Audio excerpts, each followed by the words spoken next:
राम मंदिर के मुख्य पुजारी आचार्य सत्येंद्र दास को कल दोपहर 12 बजे जल समाधि दी जाएगी। आपको बता दें, उनका पार्थिव शरीर लखनऊ से अयोध्या पहुंच चुका है।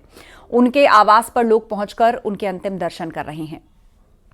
तो राम जन्मभूमि के मुख्य पुजारी आचार्य सत्येंद्र दास का निधन हो गया है।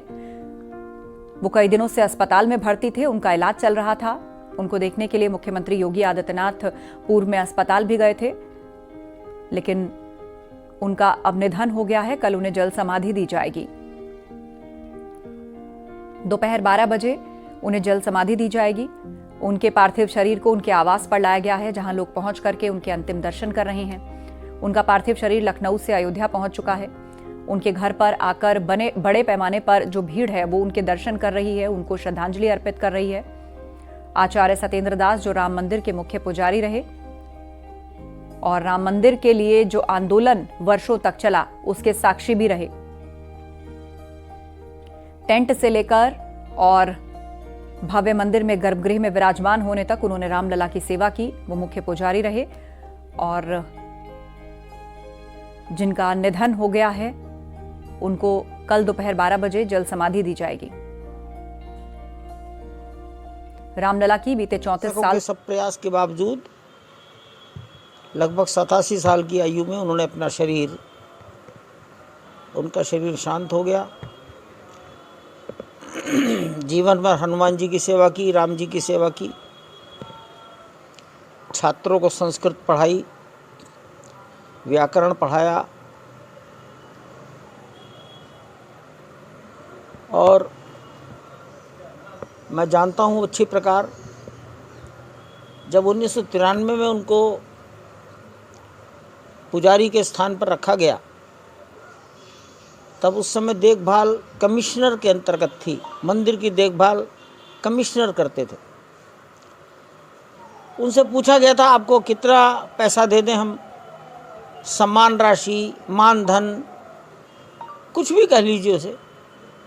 तो सत्येंद्र दास जी ने कहा था मुझे 100 रुपये दे दीजिए, पर्याप्त है, मैं तो हनुमानगढ़ी का साधु हूँ।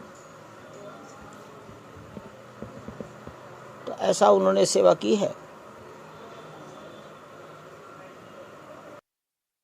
सीधे अब आपको लिए चलते हैं, हमारे सहयोगी निमिष गोस्वामी हमारे साथ लाइव जुड़ रहे हैं। निमिष, आचार्य सत्येंद्र दास की पार्थिव देह को उनके आवास पर लाया गया है। लोग उनको श्रद्धांजलि देने के लिए आ रहे हैं, उनके अंतिम दर्शन को वहां पर पहुंच रहे हैं। लेकिन एक लंबा सफर रामलला की सेवा में उनका रहा है। टेंट से लेकर भव्य मंदिर के गर्भगृह में विराजमान होने तक उन्होंने रामलला की सेवा की है। आंदोलन का दौर भी देखा है और उसके बाद राम मंदिर बनने के बाद जब भव्य प्राण प्रतिष्ठा हुई वो कार्यक्रम भी देखा है। तो अपने साथ एक अध्याय, एक सेवा समेट करके ले जा रहे हैं आचार्य सत्येंद्र दास। देखिए, मैं आपको बता दूं कि रामलला का अगर अनन्य सेवक अयोध्या में कोई है तो वो आचार्य सत्येंद्र दास हैं। फिर चाहे भगवान रामलला टेंटवास से और ठाट तक आज पहुंच गए हों, लेकिन हर क्षण हर पल के वो साक्षी रहे। और एक दौर वो भी था जब कानूनी प्रक्रिया के अंतर्गत रामलला थे और रामलला के सारे उत्सव सेवैया को लेकर के खुद आचार्य सत्येंद्र दास व्यक्तिगत स्तर पर प्रयास करते थे। ये क्षति जो आज हुई है ये मात्र अयोध्या या अयोध्या के संतों की नहीं, देश भर में फैले उनके अनुयायियों की है। और अयोध्या का माहौल आज, चूंकि अयोध्या में मौनी पूर्णिमा का दिन है और पूर्णिमा के दिन जिस तरीके की रंगत रहती है, आचार्य सत्येंद्र दास के निधन से वो रंगत उड़ गई है। आज अयोध्या के संत हों, महंत हों, गृहस्थ हों, चाहे जहां आप निकलेंगे वहां पर एक ही चर्चा है महाराज जी के निधन की। हमारे साथ आचार्य सत्येंद्र दास जी के ही करीबी हैं दिवाकराचार्य जी, यही आवास है इनका और शुरू से इनका भी अलग स्नेह इनके लिए भी था। इनसे पूछते हैं कैसा रहा कार्यकाल, क्या कितनी बड़ी क्षति मानते हैं इसको आप? ये आचार्य सत्येंद्र दास जी महाराज श्री राम जन्मभूमि के मुख्य पुजारी जो अभूतपूर्व प्रतिभा के धनी थे।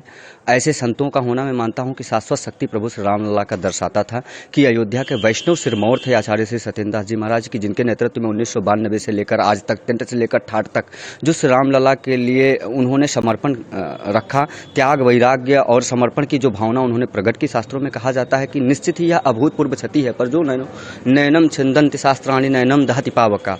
आत्मा अजय है, अमर है, अपराजित है। यह मानकर कि जो उनकी ज्ञान, वैराग्य, शाश्वत शक्ति थी कि जब आप उनके पास जाते तो एक नई ऊर्जा से ओत-प्रोत हो जाते, एक नई आत्मसृजन का आपको मौका मिलता और एक नया ढढ़ास और जो संबल वो बधाते थे और जो देते थे वह अपने आप में बिल्कुल एक उनका जो नई उत्साह आध्यात्मिक और जीवन उत्सर्जन रहा को उससे बहुत कुछ प्रेरणा उनके शिष्य, अनुयायी और यहाँ तक कि जो लोग पहुंचते हैं राम मंदिर और आचार्य सत्येंद्र दास को जानते हैं वो सभी उनसे प्रेरणा लेते हैं। शुक्रिया निमिष इस अपडेट के लिए। आगे बढ़ते हैं। बीजेपी के नवनिर्वाचित विधायक चंद्रभानु पासवान ने आज राजधानी लखनऊ में सीएम योगी से मुलाकात की है। अयोध्या के मिल्कीपुर में जीत के बाद उन्होंने ये मुलाकात की है और आपको बता दें चंद्रभानु पासवान ने हाल ही में मिल्कीपुर विधानसभा उपचुनाव में जीत हासिल की और इस बड़ी जीत के बाद आज सीएम योगी से उन्होंने मुलाकात की। लखनऊ जाकर चंद्रभानु पासवान मुख्यमंत्री योगी आदित्यनाथ से मिले हैं। हाल ही में मिल्कीपुर विधानसभा में उन्होंने अवधेश प्रसाद के बेटे अजीत प्रसाद जो कि सपा के उम्मीदवार थे उनको हराया है और मिल्कीपुर जीतने के बाद चंद्रभानु पासवान आज सीएम योगी से मिले।